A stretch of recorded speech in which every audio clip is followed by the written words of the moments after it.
কাতারে আমেরিকার সেনা ক্যাম্পে ইরানের ক্ষেপণাস্ত্র। ইসরায়েলের হয়ে যুদ্ধে আমেরিকা, যার পাল্টা ইরানের ক্ষেপণাস্ত্র। আমেরিকার আল আসাদ সেনা ক্যাম্পে আছড়ে পড়ল সেই ইরানি ক্ষেপণাস্ত্র এবং অন্তত 6টি ইরানি ক্ষেপণাস্ত্র হানা হয়েছে বলে জানা যাচ্ছে। কাতারে আমেরিকার উপর হামলা, দোহাতেও বিস্ফোরণ হয়। এএফপি সূত্রে এখনো পর্যন্ত এমনই খবর। এবং এই ইরানি হামলার পরেই আকাশসীমা বন্ধ করে দিল কাতার। জাতীয় সুরক্ষা পরিষদের জরুরি বৈঠক ডাকলেন ডোনাল্ড ট্রাম্প।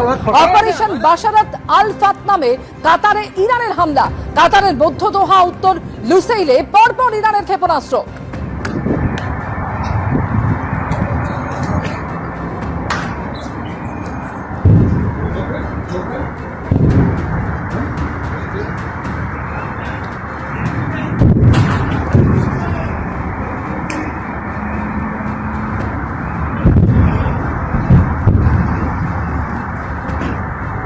الله اكبر تعالى مدام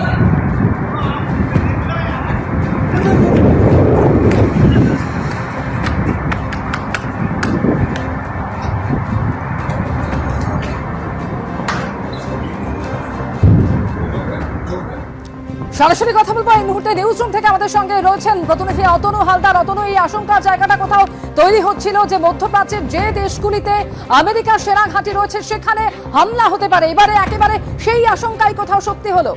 দেখো, এই মুহূর্তে আমি তোমাকে বলছি যে এটা যথেষ্ট, এই যে ইরান ইসরায়েলের মধ্যে যে যুদ্ধ চলছিল এবং যাতে আমেরিকাও পার্টিসিপেট করেছিল, আমেরিকা পার্টিসিপেট করার পরই এই যুদ্ধ একটা বড় আকার নেয় এবং এই মুহূর্তে যে ঘটনা ঘটেছে এটা অনেকেই অনেক যুদ্ধ বিশারদী এটা মনে করছিলেন যে এরকম একটা ঘটনা ঘটতে পারে এবং ইরান এই ধরনের ঘটনা ঘটাতে পারে এবং ইরান যেটা এখন ঘটিয়েছে তাতে এই পুরো ঘটনাটা একটা বড় সড়ো আকার নিয়ে নিলে এটা বলাই যায়।